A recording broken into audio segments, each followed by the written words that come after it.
We're here at El Toro Marine Air Base, where we're going to spend the day with 5 of the coolest, most exotic cars going, thanks to world-class driving experience.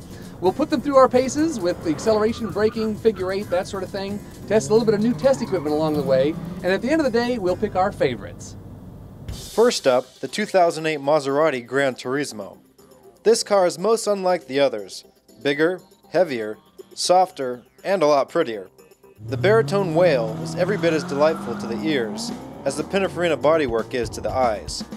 Performance is on par with our last test cars, 5.2 seconds to 60 and 13.6 through the quarter at 104.6 miles per hour. Ferrari-inspired steering and brakes delight the sense of touch and yield the day's second best stop from 60 miles per hour at 104 feet.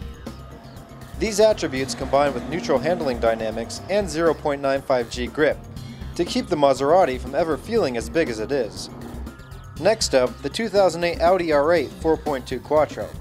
Now the price has climbed less than $9,000 and the nameplate's mainstream, but this thing's exotic. Striking, if not gorgeous, the R8 is trickier to settle into, but once you do, with just a wisp of tire smoke from each corner, you're hurtling down the runway, on your way towards a 13.1 second quarter-mile run. The launch feels solid, but that's a half second off our best time, thanks largely to clutch wear.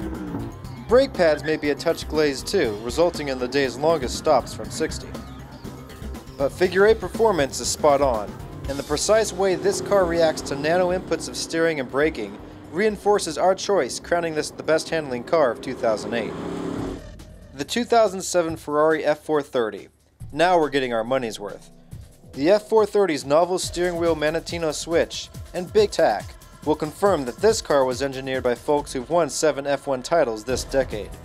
But without launch control, the best this 33,000 mile clutch can manage is a 1.8 second 0 to 30 mile per hour time, adding about a half second to our 2005 model's times. But a 120.7 mile per hour trap speed, second only to the mighty McLaren's, suggests that the engine's working just fine.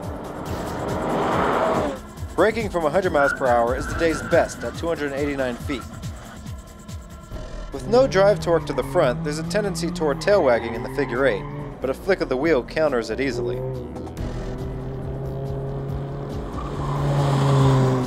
Next, the 2009 Lamborghini LP560.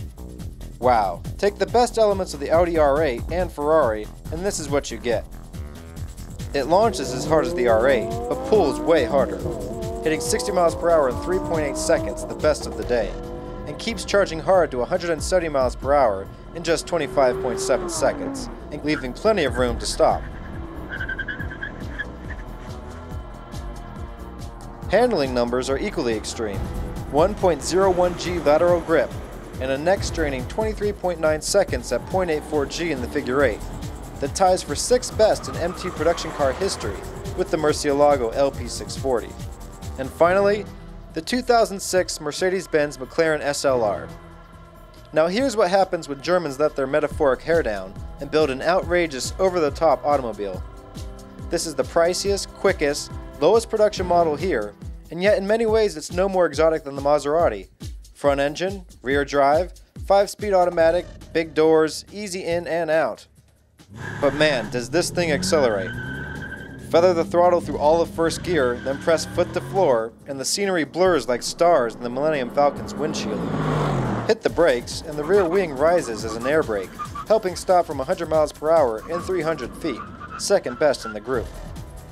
But while the steering feels sharp and responsive, with the front axle so far away and burdened with a ton of mass, it can't compare with that of the mid-motor cars.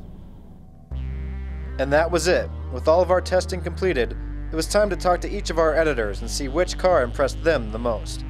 There's a couple of these cars I could see in my dream car garage, R8, Lamborghini, but my overall choice for best handling, best power, looks, and charisma, I gotta go with the Ferrari F430. Ferrari was probably the best driving car. The Audi I found to be the best refined, but combining both, the Lamborghini here, best of both worlds. Power, handling, just absolutely amazing. Definitely the car I take home tonight. After driving these 5 exotics today, I'd have to go with the Ferrari F430. It offers the ideal mid-engine layout. The steering is just magical. I love the way it looks.